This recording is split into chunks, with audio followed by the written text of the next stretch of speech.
What's up, guys? It's George from Team Starlight here with EDI-SZN Week 8, Round 4. We've got Clayton on the left playing Twilight, and I am on the right playing Mausoleum Frogs, joined with Albert today. What is Yo, going yo, on? what's We've up? got Jane tacking over my Treeborn. I'm giving Mausoleum Frogs another chance this week. It was a lot of bricks this week. I know that generally doesn't happen, but it felt like I didn't have a whole lot I could do, but this is pretty good. Just your standard frogs, summon Treeborn. Oh, and he Uh, has the gores. he does have the gores, and I do have a way to deal with this gores. So otherwise, generally you don't want to play into it, but I am pretty sure I have like brain control and a conversion. So even if he drops a gores, it's not the end of the world. But he's got charge, milling 3. He's gonna potentially get Lumina, I would imagine. He's gonna get Aaron. He might have the Lumina in hand. I don't really remember, but that seems like it'd be the right target with Garroth in the grave. Yeah, and you typically don't expect gores in Lightsworn. If you see Jane turn 1, you're like, this is probably just pure Lightsworn.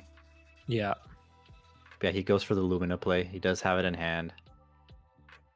So this is gonna be a lot more damage than I was prepared to take, but we'll see what I can do to potentially get out of this. I still have a full hand of cards.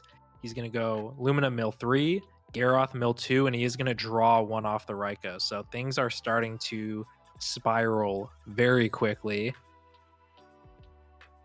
Thinking if I'm bringing back Treeborn,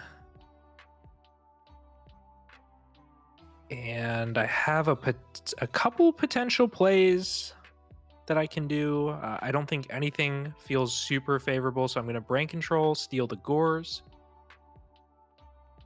I've got Light and Darkness Dragon in my hand, and I'm basically thinking if I want to attack with the gores first, but I'm actually going to tribute for Light and Darkness Dragon, because if he has Honest in his hand and I attack with the gores, I just lose on the spot. So I'm going to attack the Lumina first. That's like the biggest threat. If you don't know, milling with any Lightsworn is mandatory, and it'll keep activating until Lad can't negate it anymore. So I need to get rid of the Lightsworns that actually mill in the end phase, which is why I picked Lumina instead of attacking the token. He's going to play Avarice to drop the Lad down to 2,300. So pretty scary spot. At this point, he can just attack over the Lad with the token. Yeah, the token's also a light, so I think it was the right play. Exactly. If I attacked the token with Lad and he had Honest, Lad would try to negate it. It would drop down to 2,300, and then it would just get destroyed by the token, which just doesn't feel amazing, and it would still leave the Lumina on board. I guess I'd be able to bring back Caius and try to run over it, but it just felt a little too scary, and I just wanted to deal with the Lumina. In retrospect, though, it might have been correct to attack the token, because he is going to run over. I'm going to summon the Caius and attack. I think I'm able to summon it and attack. I'm pretty sure both of his Honests are milled at this point. Otherwise, there's potentially a reason to put it in defense. There's one of he them. mills the Honest there.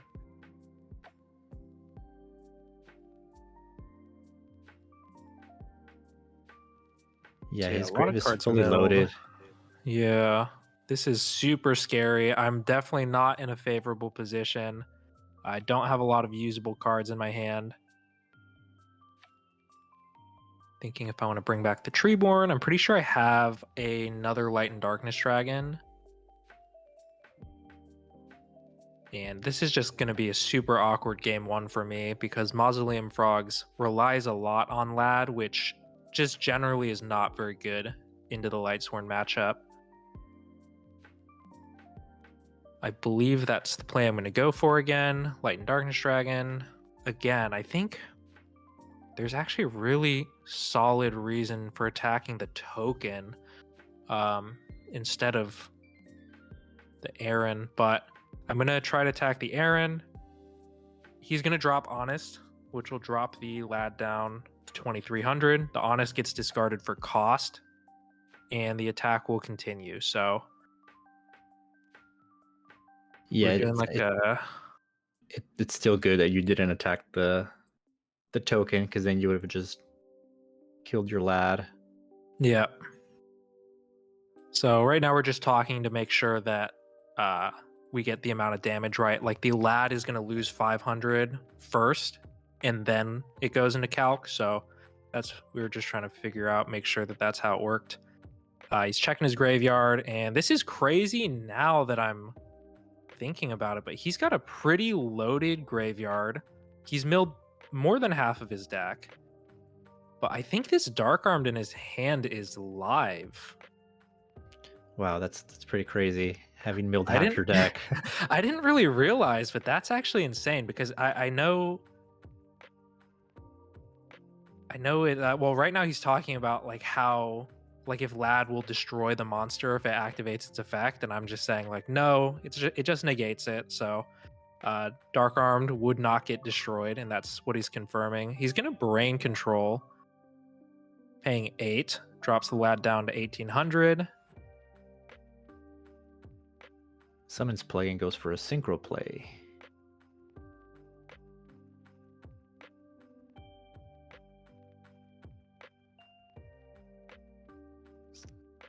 Is that I think that's what put him at the third dark then. Yep.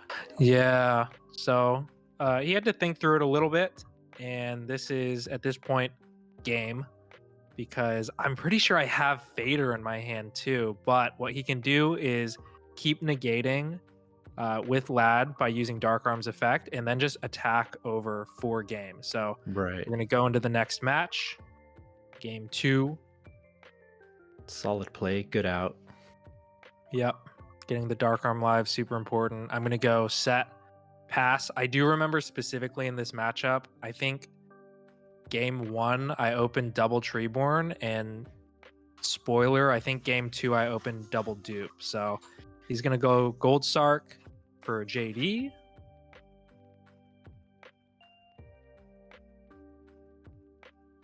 So he's putting you on a clock.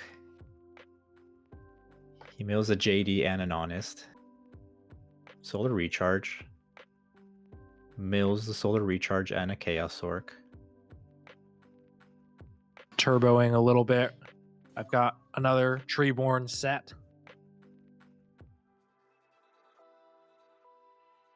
Sets a back row, passes it back.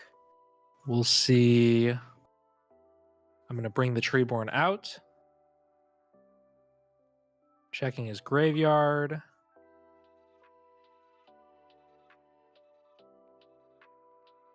And I'm just going to go Caius. He has Torrential, so super good for him. He's going to be able to get the draw off the Card Trooper, so definitely not what I wanted to see.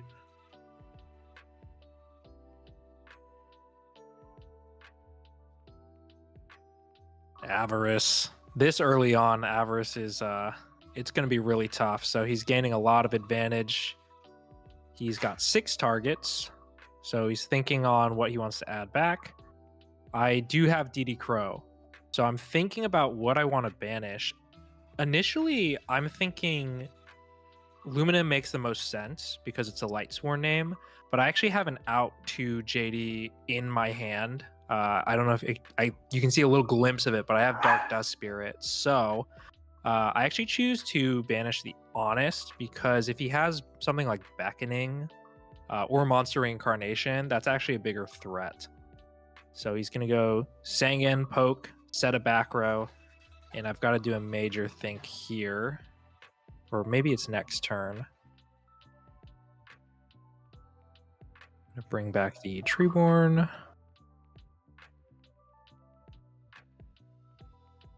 Yeah, I think getting rid of the Honest was a solid play. It's such a problematic card if they have it in hand. Yep. Exactly. So he's going to go Gold Sark. get his JD, and he's got Kaiku, so super brutal. I need to fader this to keep my Treeborn in grave, so I'm going to choose to do that. And we'll see here. I've got a real spicy tech. Maybe not so much a tech, but just a card that you don't see super often. I'm going to bring back the Treeborn. And I've got to do a little bit of a think because I can summon that Dark Dust Spirit that I said I had. It feels really bad to do into Sangan, though. So it might be a little bit safer than what I'm about to do, but it still doesn't feel good. I don't want him to search off Sangan and potentially have me lose. So I'm thinking if I'm going to do it, I'm going to tribute both for Hino Kagusuchi. He's got to read it. For those of you that don't know, it's a spirit monster. I believe it has 2800 attack. If it inflicts damage, your opponent discards their hand. So I waited until he added the JD, and I try to attack, but he's got the Mirror Force. He has the out. So really, really tough. I would have been able to freely attack into the Kaiku, and he wouldn't be able to use that Honest, obviously, because Kaiku's a dark. So I did feel like it was worth the risk, especially since he added the JD, and I'd be able to discard it. I go main phase 2, Gear Town, to get the Gadgetron on the board, just because I don't want to take a hit from Kaiku, and I'm hoping he can't run over it. But he's got brain control. So super unfortunate. He's got Lila as well. I would love to see him try to pop my field spell, but he doesn't do it. And he attacks with the Kaiku, banishes my Treeborn Frog, starts hitting in, and that's going to be it. GG. GG's.